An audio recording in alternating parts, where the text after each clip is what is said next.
So, in the late 1800s, we really start seeing a shift in psychology from philosophy to taking on scientific methodology in studying psychological principles such as perception and learning and memory. And I really like this quote from William James. William James is considered the father of modern psychology. He said, "I wished, by treating psychology like a natural science, to help her become one." I really think about this quote a lot when I'm doing my own research. Am I applying the scientific method as best I can? Now, psychology can be a very difficult science, right? I think chemists and biologists and physicists maybe have it a little easier because we're dealing with something as complex as the brain, the mind, perception, memory. These are really complex constructs. So in this class, we really try to apply the scientific method to investigating psychological principles, specifically learning and memory. So in this lecture, we need to talk about what the scientific method is and think about that as we go forward into other lectures. So a psychological approach to these complex things such as behavior is to focus really on what the animal, including humans, are doing after they're born, right? What are the influences of behavior because of experiences, because of socialization, because of learning? How does experience affect memory and behavior? We still have to take into account things like genetics and innate behaviors, but we're really focused on understanding the mechanisms, the rules, the theories that govern learning, so we can predict what affects learning in the future. Psychologists tend to bring research into a lab and run experiments. We're not as interested in looking out at natural behavior. We're interested in really manipulating behavior to tease out some of these rules of learning. A psychological approach will often use animal models in very contrived situations, such as a maze or an operant chamber like this with the pigeon, or something I've used with starlings or honeybees, or even monkeys and apes. But again, these aren't natural environments for the animals, but they're highly controlled so that we really know the experience of the animal and we can monitor and quantify the changes we see because of those experiences. In other words, learning. Let's differentiate between a psychological and a biological approach. Now, I was a biologist for a long time. I kind of consider myself still a bit of a biologist. I have an undergraduate degree in biology. I have a master's degree in biology. My postdoc was in zoology and ecology. So I bounce back and forth between psychology and biology.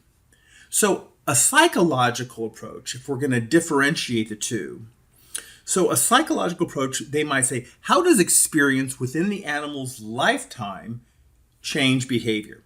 Right? Humans are animals, so animals born, and then they have experiences which modify their behavior. A biologist might say, how did natural selection, the processes of evolution, shape specific behaviors? We still see complex behaviors, but a biologist might think, well, how does that fit the animal's niche and environment and natural circumstances? A psychologist will observe animals in highly controlled situations. Again, we bring them into the lab. We know the animal's experiences. We know what stimuli they get. We can monitor and quantify the responses. Not the most natural environment, but we really are into highly controlled situations when a biologist is more of, let the animal do what it's going to do. Let's see the natural behaviors of the animal. Psychologists look for common principles of learning and perception and memory. So I assume at the beginning that a rat, a pigeon, a human are going to follow very similar mechanisms or rules in how they acquire information and how that modifies their behavior, especially at the unconscious level, especially dealing with learning. A biologist might say, well, what is that special behavior for that animal? That animal has what's called a species-specific behavior. In other words, you don't see that in a lot of animals. You see that in only this animal. Why? Because it needs it for navigating, for migrating, for foraging for food, for finding mates, for attacking a prey or hiding from a predator. They have these very specific behaviors for that animal. Again, psychologists look for commonalities across animals. So why do we use animals in psychology? Well, we can discover these general principles that I talked about, these rules that we talk about throughout this class in a lab using an animal where we know its experiences. We know the stimuli we're getting it. We can come up with these rules that govern learning and memory and behavior. Animals are a little bit simpler to use. They offer simplicity. Right now, I study humans. Humans are extremely complex. They come into my lab with all these experiences and ideas, and they're really hard to narrow down. What am I doing? There's a lot of variability in their behavior and their experiences. Now, when I used to work with honeybees, I really liked working with honeybees. Here's a little simple insect. I know that it's coming. It's only maybe been alive for 20 days.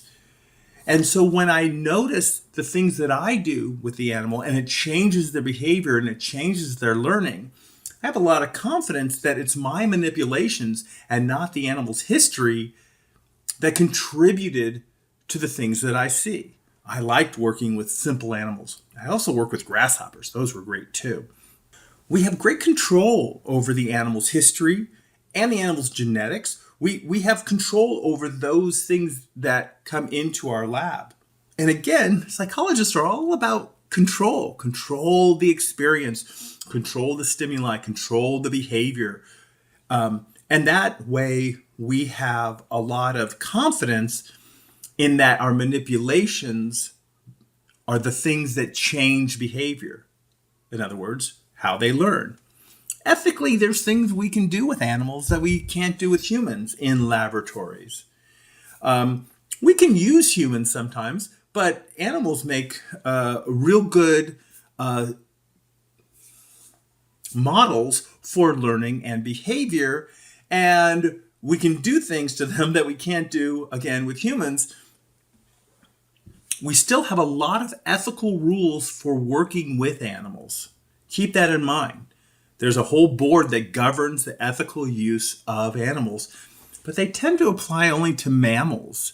There weren't any ethical rules about how I used honeybees. I thought that was a little unfair.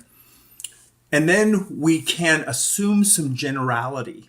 If we see this type of learning in a rat, we can say, I think that we're going to see the same principles in a lot of other animals, including humans. This is especially true for unconscious, non-declarative learning. So here are the kind of animals we oftentimes use. A mouse or a rat. Rodents are very commonly used in research. Pigeons are used. We worked with pigeons when I was in Hawaii. Fish. I've worked with fish before. They had a nice fish lab in Hawaii. We worked with goldfish. I did some research and did some publishing on Siamese fighting fish. Those were a lot of fun to work with. We can use also some apes and primates. This is a bonobo. This is actually a very famous bonobo named Kanzi, who learned symbols that related to different forms of communication. My roommate in college worked with dolphins, and I got to go out to his dolphin lab, and it was really interesting to see the work that he did. And of course, I worked with insects. I worked with honeybees. I got to tell you, though, when people were introduced to us and they said, so what do you do? And he said, I work with dolphins. And I said, I worked with honeybees. Most people wanted to talk to him about what he did and not so much about my little insects. Here's what I'm talking about with these general principles of learning. We call this the general process approach. These are general laws or rules with which to organize and explain the diversity of events in the universe. Many sciences have these general rules. So there are general laws of genetics. So the DNA that you have in your body, in your cells, is the same DNA all living organisms have. They're made with bases, it's the double helix, they're transcribed as a recipe for making proteins. It's the same thing. And the rules that govern how DNA is transcribed and how DNA is used is the same throughout animals. We just put our DNA in slightly different order than other animals. We have a great deal of commonality in the order of the different bases. If you remember from biology, there's adenine, guanine, cytosine, thymine. Those are bases. And we have our bases are extremely similar across animals, but we have some differences, some slight differences that really make a big difference. But the rules that govern the genes in one animal governs ours. So what is the animal that has been used most to understand genetics? Even human genetics, even the genetics of humans, the rules of genetics. What animal is used most often? That's a fruit fly. Why? Because their DNA and our DNA follow the same rules in how they work and how they divide and how they're used and how they're transcribed. And flies mate really quickly and they reproduce really quickly. So generation after generation can happen in only a couple of weeks. Really simple. There's also not a lot of rules that govern how we use fruit flies. So fruit flies are used in genetics. There are fish that are used. Zebrafish are used in genetics all the time. But they're not to understand the genetics of flies or zebrafish. They're to understand principles of genetics that apply to everything from a human to a cactus. Okay? So there are general laws of learning that we will discuss in this class. Fundamental neurological changes are the same across animals. You have neurons in your head. You have 86 billion of them. And those neurons have rules in how they work. And they send electrical signals, and those electrical signals cause the release of chemicals called neurotransmitters like dopamine and serotonin and glutamate and GABA. You know, other animals have the same neurons we do. And they use dopamine and serotonin and glutamate and GABA. And they follow the same rules. We just have a lot more of them, and ours get really complex. But we can learn a lot about how our brain works by looking at another animal's brain, even a simple animal. The causal factors of learning follow the same rules across animals. How animals learn through association is the same in a fish, and the same in a human, and the same in an insect, and the same in a rat. So let's study the rat and learn about these principles that apply to almost all animals. Sometimes we do find some minor differences, and that tells us a lot about the organization of the nervous system when we suddenly see this difference in memory or learning. Okay, so let's talk about science. Science works pretty well for solving a lot of problems. We make vaccines. We learn about the body so we can cure things. We learn about food and growing food and how planes stay in the air. All this is based on following a scientific methodology. The method of inquiry that attempts to explain phenomena through observation and the development and testing of a statement, a hypothesis. I'd like to go through the scientific method because I want you to think about the scientific method when we learn about all the experiments which we're going to talk about in this class. So there are basically 5 steps of the scientific method. Others might disagree, but for this class, I like these 5 steps. The first begins with observation. Observation of the natural world, of the physical world, right? We call that philosophy, that approach is called empiricism. And it is the philosophical basis of contemporary psychology. It departs from René Descartes. He's talked about dualism. Dualism was the idea that there's the physical form and then there's the spiritual form, and the two communicate. Dual, two. But we are monists. In other words, we think there's one. There's a very famous quote by a guy named Minke that says, "The mind is what the brain does." In other words, the physical activation of neurons and cells creates the mind. These aren't separate. Others have different ideas about this. Theologies, religions, all these, they have different ideas, but that's not a scientific approach. We're taking a scientific approach. All knowledge is derived from experience. David Hume, a philosopher, said knowledge is derived from our senses. So the first step is to observe the natural world through our senses. And that's how we begin. So a scientist can't study angels because we can't observe angels in the natural world. Now, observation can come about in a lot of different ways. Sometimes we just observe a lot of past research and think about what they did. One of my favorite books is this book by Stuart Firestein, and it's called Ignorance. And it's a short book. I highly recommend it. It's, I don't know, maybe only about 120 pages or so. He's a neurologist, a neuroscientist, and this is a great book because he talks to a lot of scientists about how they think of science. But he looks at science as not something that says, hey, we need to solve a problem. Science automatically answers all these questions. He says science helps us to understand what good questions to ask. And good research creates new questions, the process of inquiry. So I think about this book a lot when I give this type of lecture where I'm talking about science.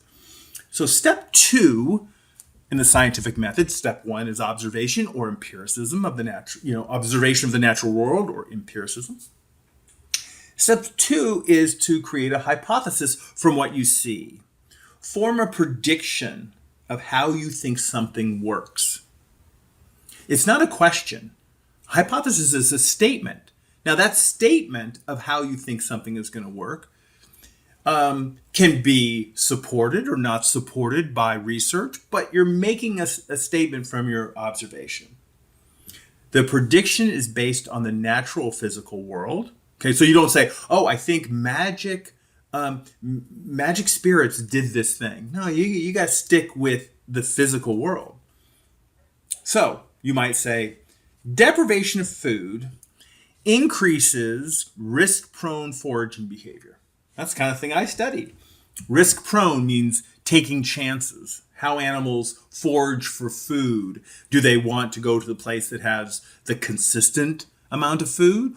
Or do they want to go somewhere where sometimes the food is really abundant or really low? That's risky to go over there. And so people have found that if the animal's very hungry, they tend to want to go to the place that is a little bit more risky, very high or very low. Right? So that deprivation will cause this different types of choosing behavior, choice behavior, decision-making behavior. Decreased physical activity correlates with increased attention deficit hyperactivity diagnosis. Well, you can test that. That's in the physical world. It's a prediction. Step 3 is testing. We do a lot of that in this class. This class is very much a methodology class. We have independent variables.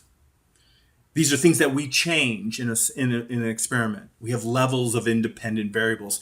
Let's take the example of the deprived animals liking more risk. Well, one animal's well fed, the next animal is put on a slightly lower diet, it's not really super hungry, and a third group is really hungry. Our independent variable is hunger, and we have different levels of it. It's what we manipulate as an experimenter. Dependent variable is what we measure. It's what we quantify. We try really hard to quantify stuff. And we look for how did the levels of our independent variable change what we measure. Right? So in this class, we talk about things like choice, response speed, number of times the animal presses a lever, how fast it went through a maze, a number of drops of saliva. And we oftentimes have experimental groups and control groups. So I'm thinking about research I'm doing right now, where we're looking at the effects of caffeine and energy drinks on decision making and physiology. Well, we have a couple groups that get an energy drink and another group that gets water. It's a control group. We want to compare those two. Do they change? Does the type of drink that they're drinking change behavior? We often have to control for changes in behavior that are not related to the levels of the independent variable. These are confounding variables, and they always exist in experiments. There's always something that's poking at your results. And you have to run an experiment where you say, okay, what are these confounding variables doing to my behavior in the animals? I have to think about those things. And finally, we do an analysis, right? We learn statistics. We run statistics. We let statistics tell us about whether we are supporting or failing to support our hypothesis. We quantify.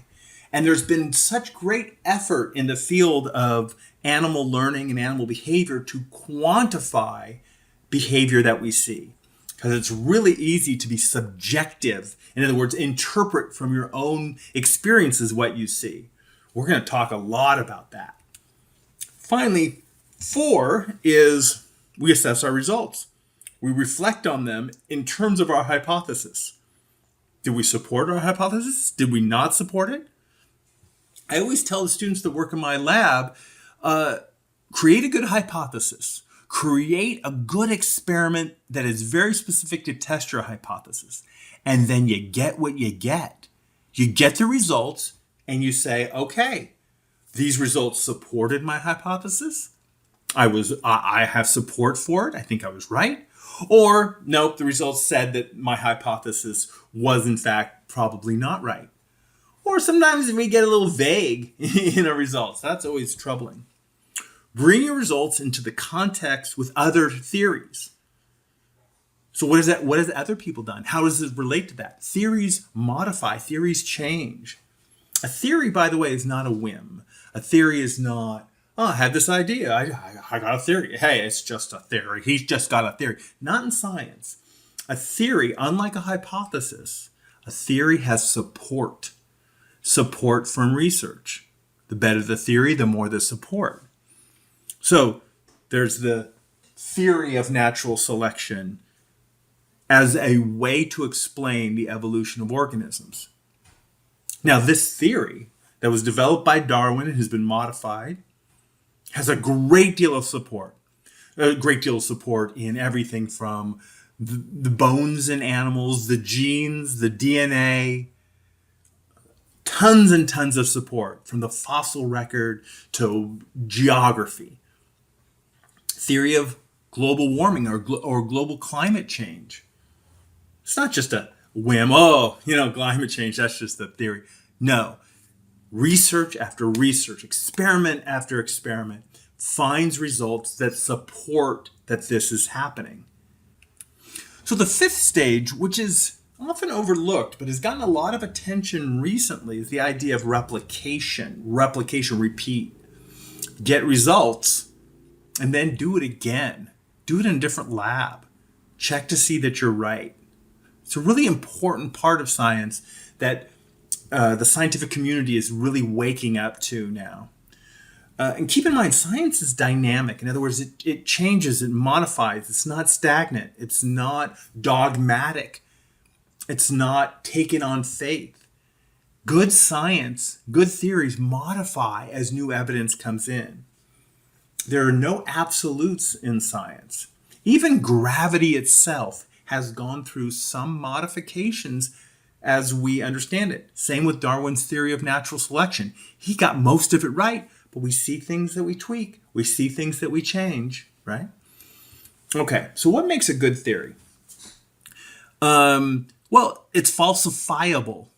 It's not false, it's not wrong, but there has to be something out there, a possible result of an experiment that could take your theory and say, theory's not right. I just did this experiment and it's not right.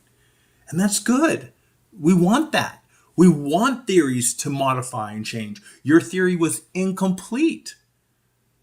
I have data to show that your theory is incomplete. Falsifiability of the theory.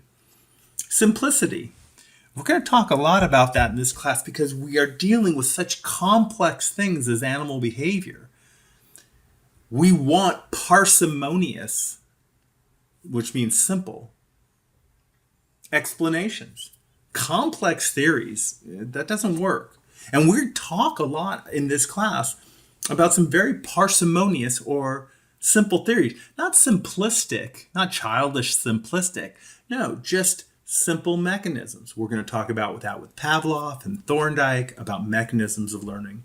Of theories that account for the same behavior, the one that makes the fewest leaps of logic, hypothetical constructs, assumptions, the one that makes the least number of those is probably the better theory.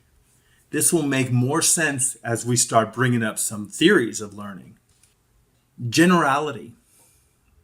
A theory that only accounts for a very, very specific thing, that isn't the best theory. Can the theory be generalized to other behaviors, other situations? Make predictions, generalize to other things. And fruitfulness. And this is what the book Ignorance by Firestein talked about. Does it generate new work? It's not the question it answers that makes the theory interesting. It's what new questions are generated. I love this, right? This just happened to me a few weeks ago before recording this lecture. My student and I created an experiment, ran an experiment, got results, and the results were so interesting because they weren't predicted. They were interesting, but I thought we'd get something else and we didn't. And all I've been doing now is contacting some friends of mine over at Oxford and talking to other people and saying, what are we going to do with these results? Aren't these interesting? We didn't predict this. And now we're thinking about all these new experiments to figure out why we got these results that were not predicted, that were not part of the hypothesis. But isn't that interesting? Because it seemed to violate some of these other ideas, right? I love experiments that produce results that are interesting, but not really well predicted. What makes a good theory, right? Now, this is a famous quote from one of the books about Sherlock Holmes. It's a capital mistake to theorize before one has data. Insensibly, one begins to twist facts to suit theories instead of theories to suit facts. I love that. You always see that quote showing up in some Sherlock Holmes movie, right? We let the data tell us where we are. That's what this is saying. Let the facts, let the data, let the dependent variable, let the quantification of the dependent variable, let the statistics tell us what we have. Don't try to fit the data to fit into your hypothesis. Let them speak what they're going to say and go with that. Okay. Some different approaches to learning and memory. We've talked a little bit about this. Cognitive theories. These are dealing a little bit more with representation, a little bit more with declarative memories. Mechanistic theories. That's what this class is kind of about. And this is where we get into physiological basis, neuronal basis of learning and memory. Theories of mechanisms, of associations, Pavlov, Hull, Thorndike, Spence, right? We're going to talk about mechanistic theories a lot in this class. We can take a comparative approach where we say, well, let's see if there are differences. I talked about the general process approach, that basic mechanisms of learning are the same across animals, but sometimes we see something different, especially complex behavior, complex learning behaviors. And we can compare those across animals. The work with honeybee that my former professor did, he found a great deal of similarities between how a honeybee learns and how a rat learns and how a pigeon learns. But there were a couple differences. And that told us a lot. Something new happened in vertebrates, in rats and pigeons, that the insects didn't do, that enabled them to learn in a new way. Let me give you an example that I always think is kind of fun. This is a really complex behavior, tool use. For a long time, people thought, well, humans are unique because we use tools. And then we started doing some research. Jane Goodall saw this with her chimpanzees, that some apes were using tools. This one was using a branch to fish for termites. Termites are delicious. So he'd stick this in a termite hole. Termites would grab hold. He'd bring it out. Eat it, right? Using rocks to open up nuts. These are tool use. And animals learn from other animals about tool use. And so when I was at Oxford, we did a lot of research with birds. I worked with starlings, and my friend, good friend, she worked with a bird called a New Caledonian crow. It's a type of corvid, it's a crow.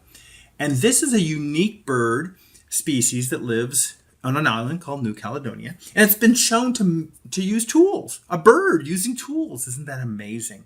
It cuts off branches and it pokes for grubs and stuff. And we brought this into the lab. And she looked to see if birds, or the New Caledonian crow, could choose the right tool. So she set out all of these different tools, and there was a tube, and the animal had to pick a hook, because the hook would go down into the tube and grab a little basket with food and bring it out. And the question was, can the animal choose from a whole table of tools the right tool for the right job? And she videoed, and she came into the lab one day and she goes, "You'll never guess what I saw." And this is what she saw. Let's look at the video. So here's the bird, and this bird's name's Betty. And here's the hook and the basket. Here's the basket, and she has to take a wire tool, and the tools were way over here, and she had to get the one that was a hook so she could hook the basket and bring it out and eat this morsel of food that she really liked. But Betty chose the wrong tool. She chose a straight wire. You can't hook this with a straight wire, but Betty was trying.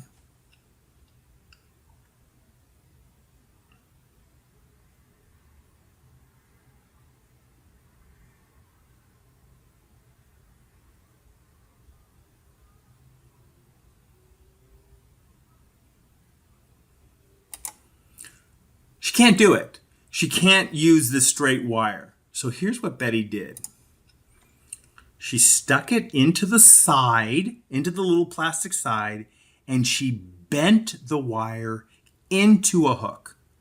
She made her own hook. Then she brought the hook down in, hooked, and brought the food out, and she got her morsel of food. This was the first time in our lab, was the first time to ever show a bird make a tool for the use that she needed. She created a tool for the problem. This made national news. This was all over. This is even on CNN, right? It was all over England about Betty making tools. And since then, there's been a lot of work with New Caledonian crows and other crows. I would suggest you go to YouTube and put, crows and problem solving. And these are amazing birds that solve problems. And this bird not only used tools, eventually they showed that it could choose the right tool, but it could also look at a problem and create the tool to solve the problem. That's some pretty interesting stuff. Oh, here's the group. So this is me over here, right here. This is my advisor, Alex Kasalnik. And these are all the people that were in our lab that studied different aspects of birds. Okay, so we have a cognitive approach, mechanistic theory approach, comparative approach, and finally we'll talk a little bit about what's known as a behavioral analysis approach, which takes less of a mechanistic approach and more of just an observational behavior approach. Don't think about so much the mechanisms, but just learn from the behavior. This is most associated with B.F. Skinner, and we'll certainly talk about B.F. Skinner in this class.